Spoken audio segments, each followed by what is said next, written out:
YCP పెంచి పోషించిన మొదటి రకం సోషల్ మీడియా సైకోల్లో ఒకరైన బోరుగడ్డ అనిల్కు బెయిల్ ఇచ్చేందుకు హైకోర్టు నిరాకరించింది. ఇలాంటి వారిని క్షమించకూడదని స్పష్టం చేసింది. పలు కేసుల్లో నిందితుడిగా ఉన్న బోరుగడ్డ రిమాండ్లో ఉన్నారు.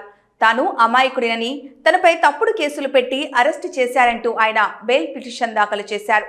విచారణ జరిపిన high court Borugadda social media record చూసి క్షమించకూడదని నిర్ణయానికి వచ్చింది.